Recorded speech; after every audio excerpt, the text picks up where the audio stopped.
Bolivie, chronique d'un fiasco médiatique, par Anne-Dominique Correa, journaliste. Octobre 2020, lu par Judith Henry. Le monde diplomatique, reportage. Aucun grand média n'aime les mea culpa. Le 7 juin dernier, le New York Times crée donc la surprise en publiant un article autocritique qui associe implicitement la presse à l'instauration en novembre 2019 d'une dictature en Bolivie. Rappel des faits. Le 20 octobre, soir de la présidentielle bolivienne, les décomptes préliminaires créditent le président sortant Evo Morales de 45,7% des voix contre 37,8% pour son adversaire Carlos Mesa, sur la base de la collecte de 83,8% des procès-verbaux. L'écart, inférieur à 10%, laisse présager un second tour. La constitution bolivienne prévoit 2 tours, sauf lorsqu'un candidat remporte plus de 50% des voix au premier, ou plus de 40% avec un écart d'au moins 10% sur le deuxième. 4 jours plus tard, l'annonce des résultats officiels provoque l'embrasement. M. Morales est déclaré vainqueur avec 47,08% des voix, contre 36,51% des voix pour M. Mesa. Bras armé de Washington dans la région, l'Organisation des États américains, l'OEA, exprime ses préoccupations. Certaines irrégularités démontreraient que le pouvoir a orchestré une fraude électorale à grande échelle. Très vite, diverses études éreintent les accusations de l'organisation. La progression de M. Morales entre les résultats préliminaires et définitifs n'a rien d'extraordinaire. Elle s'explique par l'arrivée tardive des bulletins issus de l'altiplano lointain, largement favorables au président sortant. L'OEA maintient toutefois son réquisitoire, sans parvenir à présenter de preuves. Chauffée à blanc, l'opposition descend dans la rue. La presse internationale dénonce une tentative de fraude dont on sait désormais qu'elle n'a jamais eu lieu.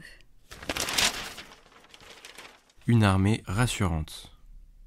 Sur France Inter, Anthony Bélanger ironise, avant même la divulgation des résultats définitifs. La réélection de l'apprenti Codilio Morales relève du miracle. 23 octobre. Dans les colonnes de Charlie Hebdo, Fabrice Nicolino ne s'encombre pas d'inconditionnel. Il est certain, écrit-il le 30 octobre, que l'État bolivien a choisi de truander les résultats. Un raisonnement qui place cet hebdomadaire à l'unisson du Washington Post, une gazette d'entreprise pour l'élite méritocratique, selon laquelle le président bolivien a décidé de falsifier les résultats afin de s'offrir une victoire au premier tour.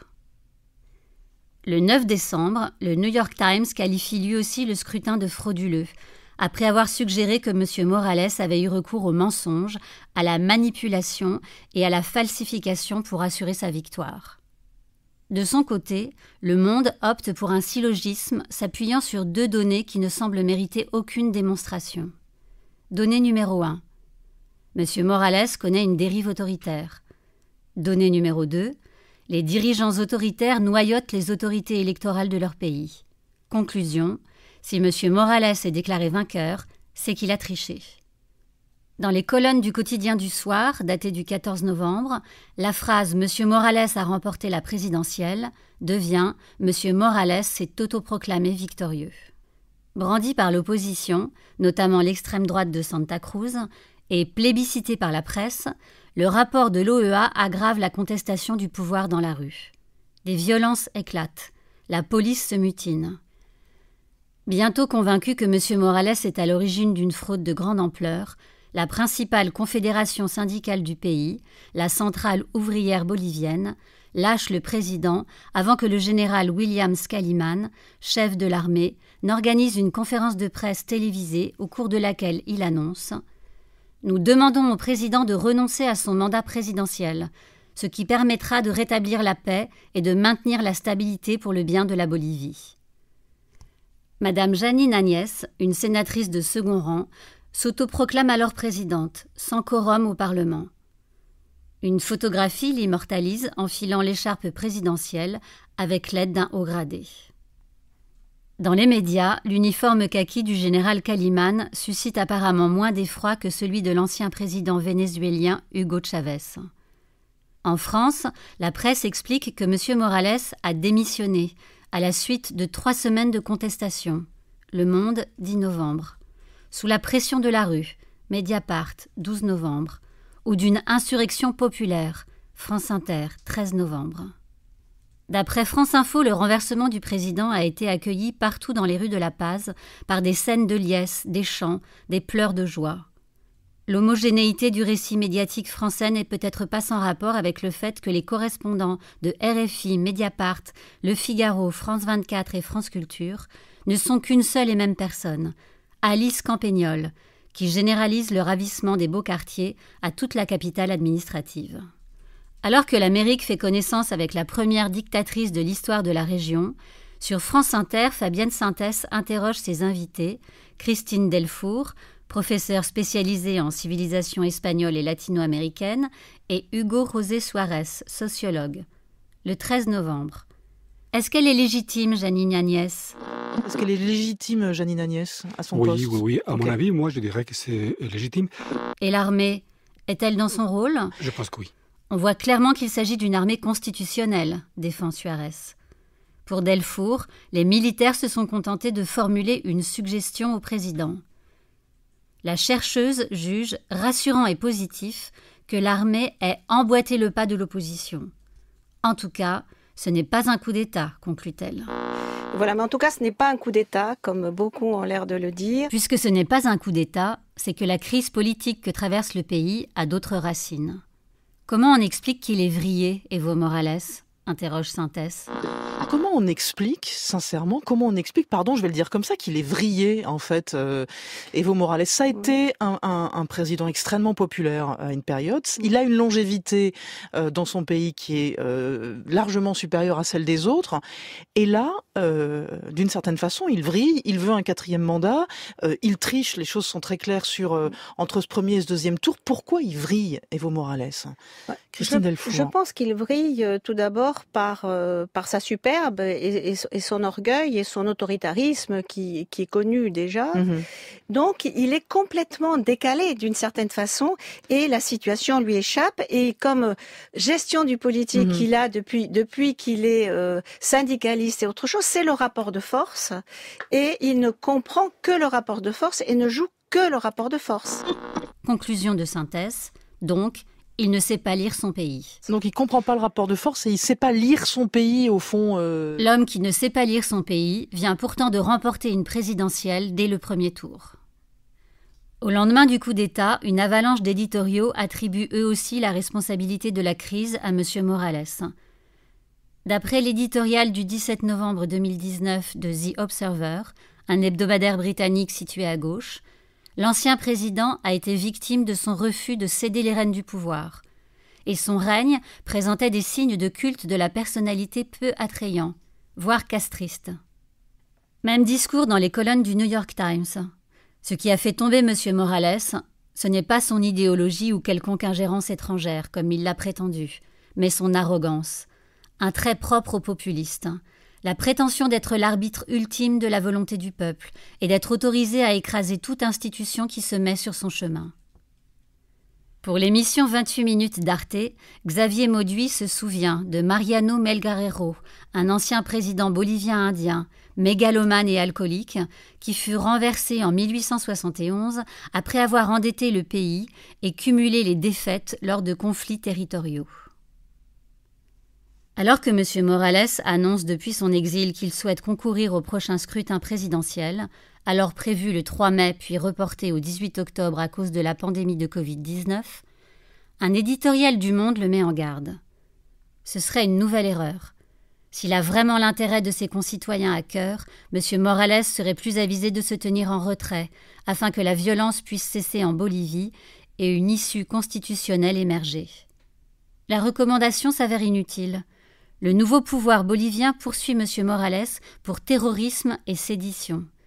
Un chef d'accusation passible de 30 ans de prison qui l'empêche de se présenter. Si la chute du président bolivien enchante la presse, elle embarrasse une partie de la gauche. Dans les bureaux d'attaque, on louvoie.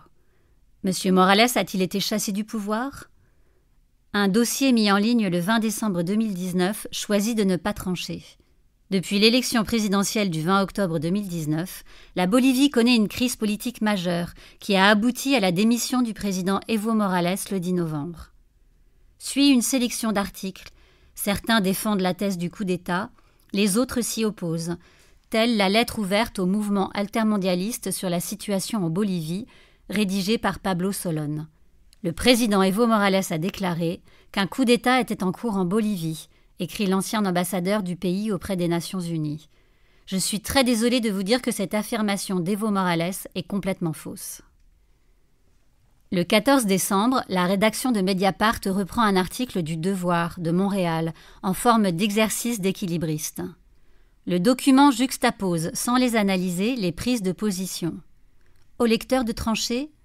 Pas tout à fait, car le site présente également une exégèse de la situation publiée sur le blog de l'intellectuel argentin Pablo Stefanoni. D'emblée, les auteurs balaient les deux thèses qui s'affrontent.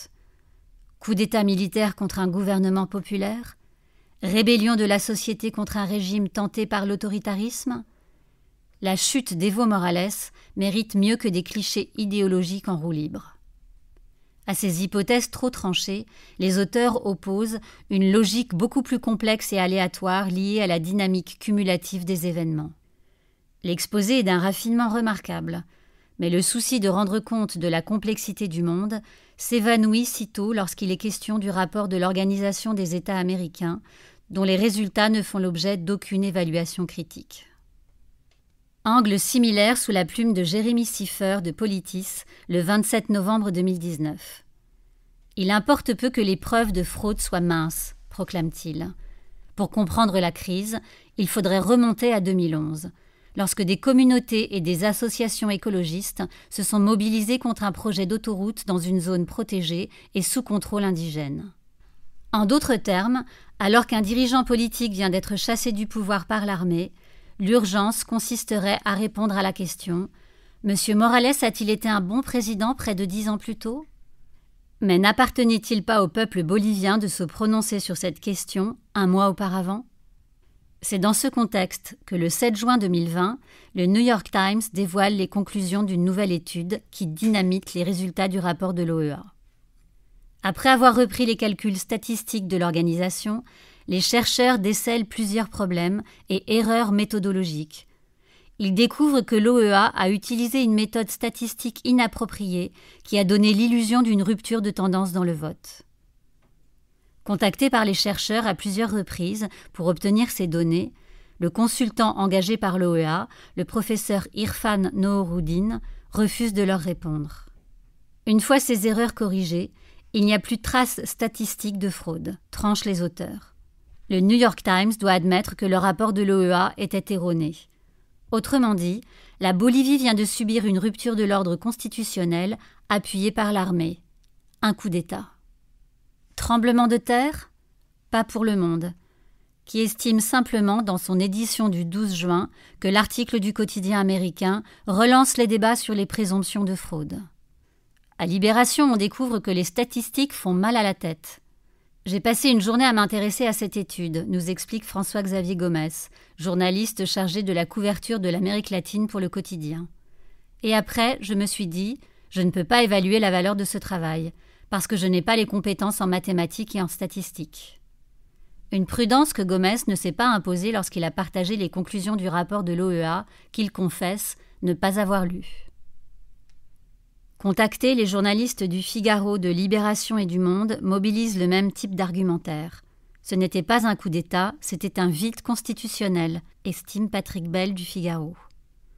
Un coup d'État, c'est quand on va chercher le président dans son palais, qu'on le met en prison et qu'on le renvoie pour mettre quelqu'un d'autre à la place immédiatement. Ce qui veut dire qu'il y a un plan préétabli. Gomez renchérit. Il n'y a pas eu de prise de pouvoir par les militaires. C'est plutôt un coup d'État civil par une partie de la population. Ce n'est pas parce que les gens sont de droite qu'ils n'ont pas le droit de se mobiliser. De son côté, Campagnol, Le Figaro, Mediapart, France Info, RFI, etc. se justifient.